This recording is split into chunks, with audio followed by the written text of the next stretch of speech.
부동산은 이제 불황, 이런 그 시대가 조금 오려고 하니까 네. 이자율도 많이 오르고 네. 이러다 보니까 건물을 많이 팔려고 하는 그런 시도들이 많습니다. 갖고 있으려니까 이자 부담도 계속 되고. 그렇죠. 다 대출이니까. 그렇죠. 예. 그러니까 빨리 좀 팔고 싶은데 지금 이게 이제 물건을 보통은 취득하는 그런 사람들은 대부분은 이제 자기 용도, 그러니까 예를 들면 그걸 자기가 직접 쓰거나 아니면 싹 재건축해가지고 임대를 하거나 뭐 그런 용도로 이제 취득을 하게 되는데. 그렇죠. 새로 이렇게 해가지고 월세 많이 받고 이제. 그렇죠. 예, 투자용으로. 리뉴얼을 싹 해야 되는데 그 기존에 이제 건물의 세입자들 이런 세입자들이 있을 때 이제 그게 난감해지거든요. 그렇죠. 공사를 못하죠. 그렇습니다. 장사해야 되는데. 그래서 이제 그런 매수인의 어떤 조건, 매매 조건이 세입자 명도, 세입자 명도가 되느냐 안 되느냐. 그렇죠. 중요하죠. 언제까지 되느냐. 뭐 그런 이제 부분이 있어서 그 매도인 입장에서는 이제 세입자가 있을 때 그걸 과연 명도를 시킬 수 있을지, 잔금 기일까지 해낼 수 있을지, 그런 부분이 불안하니까 이제 저를 찾아오시는 거예요. 그리고 저도 계약할 때 그리고 많이 봤는데 매도 몇 시까지 모든 사람 명도하는 조건으로 계약서를 쓰더라고요. 그렇습니다. 명도가 되면 잔금을 넣고. 네. 예. 근데 또 그런 지금 조건들이 되게 많이 그런 조건으로 해서 많이 계약이 되는데 그게 또 그런 조건이 쉽게 또 통과될 수 있는 것이 현실적인 부분인데요. 그 부동산 중개하는 사람들이 그 명도 문제를 좀 이렇게 쉽게 이야기를 해줘요. 그거 뭐 세입자한테 뭐 제가 찾아가서 얘기를 할게요. 그리고 요즘 착한 사람들이에요. 나갈 거예요. 그렇습니다. 그리고 또 명도비가 어느 정도면 될 겁니다. 이런 식으로 해서 좀 거래를 성사시키고 쉽게 이야기를 해가지고 계약을 체결시켜 버리는 겁니다. 그래 놓고 이제 만약에 100억짜리 물건을 계약을 했다. 그럼 10억이 계약금으로 같지 않습니까? 근데 이제 그거를 만약에 제때 약속한 날짜까지 세입자 명도를 못 시키게 되면 매도인 책임이잖아요. 그렇죠. 그러면 이제 계약 위반했을 때 보통은 계약금 2배니까 20억에 10억의 부담이 생기니까 큰 싸움 되겠네요, 진짜. 그렇습니다. 그러니까 이제 매도인은 그 계약하고 나서부터 전전긍긍하는 거죠. 이제. 그렇죠. 빨리 세입자한테 매달려 가지고 이사비 얼마 줄게, 더 줄게도 안 나간다는. 그러면서 또 중개업자한테 매달리는 경우가 많아요. 나는 어차피 아마추어이기 때문에 조금 프로인 당신이 세입자 그 명도 협상을 좀 해달라. 내가 조금 뭐 팁은 하겠다. 이런 식으로 해서 또 중개업자한테 매달리게 되고. 그런 그 악순환 때문에 결국은 나중에 원래 그렇잖아. 일이 시간에 쫓겨서 뭘 하게 되면은 비용이 많이 들어갑니다. 그렇죠. 다급해지니까. 그러니까 세입자한테 필요 이상의 돈을 많이 지급하게 되고. 그럼 나중에 이제 지나서 이거 내가 괜히 계약한 거 아닌가. 이런 후회가 드는 거예요. 이럴 거면 하지 말걸. 하지 말걸. 이렇게 명도가 힘들 거면은 내가 하지 말걸. 그러니까 세입자를 명도 못해서 계약금 2배를 페널티를 상대방한테 물어주는 경우도 있지만 그 안 물어주기 위해서 엄청난 명도비를 울며 겨자 먹기로 써야 되는 그런 상황까지 온단 말이에요. 수익이 주는 확 줄어드는 거죠. 그런 게 종종 있나요? 너무 엄청 많아요. 엄청 많아요. 엄청 많아요. 그게 그런데 이제 그거를 일선에서 가까이 지켜보는 중개업자들은 알고 있거든요, 그거를. 그렇게 되리라는 걸 알고 있는데 그걸 계약을 시키기 위해서 이야기를 안 해준단 말입니다. 그렇지. 수수료가 상당하니까. 그렇죠. 그리고 그 세입자 명도 못 시키는 게 중개업자 책임은 또 아니잖아요. 그렇죠. 매도인도 한다 그랬고. 그러니까. 그러니까 이제 그런 방식으로 거래가 너무 쉽게 그러니까 쉽게 체결돼서는 안 되는 부분을 세입자가 있으면 상당히 좀 엄중하게 바라봐야 되는데 확인을 받든지. 그런데 세입자 명도를 너무 쉽게 계약 체결되는 경우가 현실입니다. 그래서 이제 그런 부분을 좀 말씀드리고 싶고 그래서 이제 계약은 조금 세입자가 좀 몇 명 있다. 그리고 또 그 중에서 기간이 좀 많이 남았다. 이런 세입자들은 조심을 해야 되거든요, 상당히. 그러니까 과연 이제 그게 잔금 기간까지 명도가 되겠느냐. 만약에 자신이 없다 그러면 그 경우에 따라서는 계약 조건을 좀 바꿔가지고 그냥 내가 매매대금 중에서 얼마 깎아주겠다. 그렇죠. 한 100억인데 매매대금을 한 뭐 3억 정도 깎아줄 테니까 명도 책임을 매수인이 부담하는 게 어떠냐. 이런 식으로 좀 조건을 바꾸면 그때부터는 마음 여유가 생기잖아요. 아, 그러네. 네. 노력은 하겠지만 안 되면 그래 3억 내주는 걸로. 그러니까 노력은 하겠지만이 아니라 그 책임을 아예 매수인한테 떠넘기면 명도 책임을 만약에 명도를 못 시키게 되면은 그냥 세입자가 껴안은 상태로 그냥 이전등기 하는 그런 조건으로 계약을 하게 되면은 이제 매도인은 마음에 부담이 없잖아요. 그렇죠. 그죠? 이거는 매도인의 꿀팁인데요. 네, 그렇습니다. 네. 근데 이제 그걸 매도인도 아는 경우도 상당히 많아요. 그거를. 그런데 이제 그 부분을 매수인도 잘 안 떠안으려고 해요. 세입자 명도가. 그렇죠. 아니, 중요한 건데. 지금 그 세입자하고 계약하고 오랫동안 지내왔던 매도인도 힘들어가지고 명도를 못하는 판에 네, 새로 사서 지금 집주인 되게 되면 거부감이 더 심할 텐데. 그렇죠. 그걸 어떻게 하겠느냐. 점령군 같이 느껴질 텐데. 이렇게 해서 막 그 손사리를 치는 그런 경우도 많이 있습니다. 그러니까, 상가가 10년이죠? 상가는 10년이죠. 그렇죠. 예. 근데 또 지금 말씀하시니까 주거는 옛날에는 그냥 불과 2년이었는데 네. 갱신요구권 도입되면서 또 더 늘어났지 않습니까? 그것도 4년 됐군요. 예. 근데 이제 그 주거용 같은 경우도 갱신요구를 못하는 예외적인 경우가 뭐 실거주 정도. 근데 매수자가 그 예를 들면 원룸 뭐 한 10개, 20개 있는 그런 건물 그 사들고 들어오면서 실거주 할 수는 없잖아요, 그게. 그러니까 이제 상당히 문제가 많다 이 말이죠.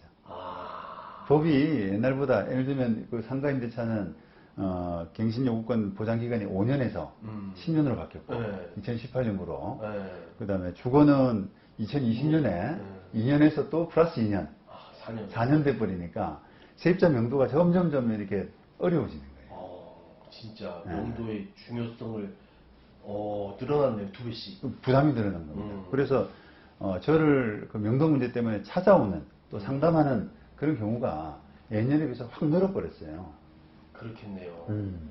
매도도 아니지만 그냥 임대인 입장에서도 또 상가 한번 들어오면 10년이라니까 와, 그 사람이 그럼 어떻게든 차임 연체로 많이 해야 되나요?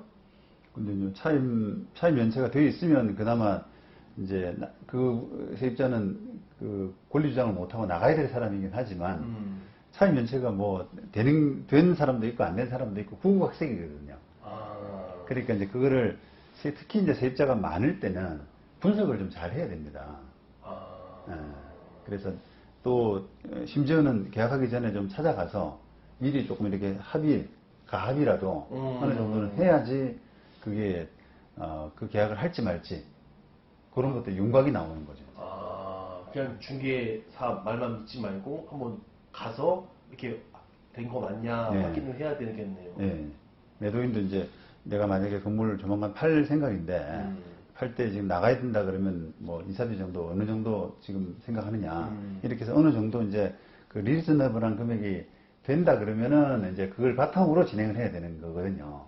근데 뭐 저항이 너무 심하고 요구하는 금액이 크고 이렇게 되면 이제 진행을 못 하는 거죠, 사실. 저는 그런 얘기도 들었는데 처음에 얼마 주면 이사비 되겠다 하고 오케이 해가지고 이제 계약했는데 그 임차인이 2배 더 달라고. 그렇죠.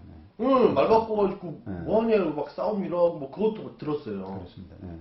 근데 이제 그게 어찌 보면 이제 그 세입자가 좀 이게 비난받아야 될 수도 있잖아요. 그런 뭐 그 한몫 노리겠다. 그걸로 해서 막 한몫 챙기겠다 이런 생각이니까 사실은 비난받아야 될 수도 있는데 또 어찌 보면은 그 자기가 갖고 있는 법적인 권리란 말이에요. 안 비켜줘도 되는. 10년 보장. 보장 기간이 아직 많이 남았는데 내가 왜 비켜줘? 그러니까 이제 만약에 나를 설득시키려고 그러면 합당한 돈을 내야 되는 거 아니냐. 이렇게 생각하는 것은 또 권리라는 부분에서는 나무랄 수가 없죠. 그거를. 법적으로 나눠서 좀 괘씸하죠. 건물주 마인드가 된 것 같습니다. 아니, 그걸 들어서. 예. 그렇죠. 이제 건물주 입장이 있으니까 이게 되게 서운한 거죠. 이제 우리가 사회적으로 또 그 통용되는 그 이사비 액수라는 게 좀 있는데, 그죠? 그걸 너무 넘어서 막 그 요구하게 되면 남이 어려운 점을 그 약점을 노리고 그러면 좀 그럴 수 있죠. 예. 그래서 이제 저도 이제 그 명도라는 게 이제 변호사를 오래 해왔기 때문에 명도가 얼마나 어려운 건가. 심지어 뭐 권리 관계가 없는 사람도 뭐 버티기로 일관하면서 그 이사비 요구하는 경우도 비일비재했잖아요. 아, 권리가 없는데도 불구하고 끝까지. 예. 과거에는 그게 뭐 상가임대차보호법이 없는 시절 이런 시절에는 아예 뭐 그냥 다 꺼냈다면서요? 예. 그 법이 만들어지고 나서도 그 이제 환산보증금 기준으로 해가지고 그 이하만 좀 보호되고 그 이상은 또 보호도 안 되고 그러니까 그 세입자들이 이제 그 기간 보장을 못 받는 경우가 허다했거든요, 그게. 예. 근데 그럼에도 불구하고 이제 막 소송해서 버티기로 일관하는 세입자들이 많았단 말인데 근데 지금은 하물며 당당한 겁니다, 세입자가. 그렇죠. 지금 6년 남았습니다. 세입 연체 하나도 안 됐고 6년 남았습니다. 이렇게 하는데 어떻게 할 겁니까, 그거를? 그러니까요. 예, 그래서 예년보다도 예년에 비해서 훨씬 그 건물주가 좀 그 계획적으로 고민을 관리를 해야 되겠네요. 세입자 관리도 해야 되겠네요. 네, 건물 매각, 뭐 수익 이런 부분에서 훨씬 더 옛날보다는 좀 고민이 많이 필요한. 좀 스마트한 건물주가 돼야 되겠네요. 그렇습니다. 예, 그렇습니다.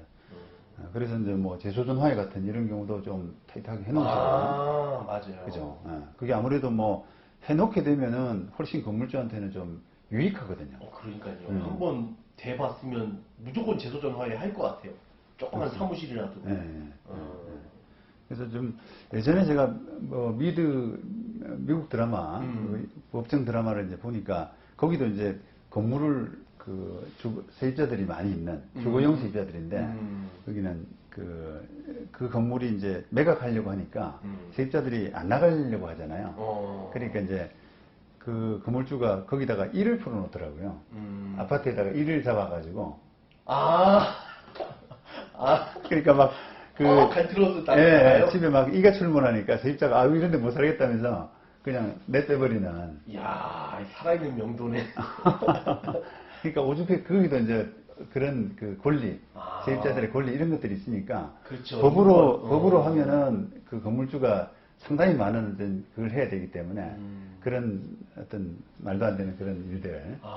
그런 일들이. 바퀴벌레를 푼다든지. 아이고, 그러니까 말이에요. 그러니까 그런 그 경우가 지금 그만큼 이제 명도가 쉽지 않다. 이런 것들을 반증한 거라고 볼 수 있습니다. 제소전화해를 꼭 이용해야 되겠네요. 계약을 잘 하셔야 돼요. 지금 이제 제소전화에도 어떻게 보면 계약의 바탕을 둔 거잖아요. 그 계약에 이렇게 계약을 했는데 요거를 그 법원의 어떤 판결 형식으로 만들어 주세요라고 하는 게 제소전화이기 때문에 일단 기본적으로 계약을 잘 해야 되고요. 그게 또 훨씬 더 필요성이 임대인 입장에서 높아진 게 어찌 보면 옛날에는 법이 그 세입자의 권리를 도와주지를 못했는데 세입자 편에 서질 않았는데 다시 말하면 지금은 너무 어떻게 보면 세입자 편에 강화되어 있습니다. 지금. 그러니까 이제 변호사 입장에서는 조금 이렇게 그 어떤 차근차근 권리 보호가 되는 부분이 안정적이라 생각을 하는데 저도 이제 옛날에 돌이켜 보면은 그게 상가 임차인 그 갱신요구권을 5년에서 10년으로 바꿀 때가 18년도거든요. 근데 그 족발집 사건 때문에 아닌가요? 어떤 사건이 계기가 됐다라고 하기보다는 그게 이제 그런 요구들이 많았었어요. 네. 그래서 그 18년도에 이제 그 법이 바뀔 때 저는 사실 개인적으로는 한 7년 정도를 한번 하고 그 다음에 또 10년을 바꿨으면 좋겠는데 바로 10년으로 가더라고요. 바로 5년에서 10년으로 2배가 늘던데. 그러니까 강산이 변할 시점인데 10년이면. 네, 그러니까요. 그러니까 이제 그게 그런 지금 충격 때문 그런 충격이 이제 반영이 되는 그런 상황이 아닌가. 세입자 6년, 7년 남은 세입자들이 명도가 도저히 안 되는 거죠, 이제. 예. 그러면 이제 6년, 7년치에 돈을 달라고 요구하겠네요. 그렇죠. 그러니까 이제 그게 어떻게 보면 이제 우리 자본주의 하에서 그 건물, 그 자본을, 그 재화를 필요로 하는 사람한테 적절히 가야 되는데, 그게 이제 명도 비용 때문에 거래가 안 되게 되면, 이게 그 재화가 적절하게 활용이 안 되는.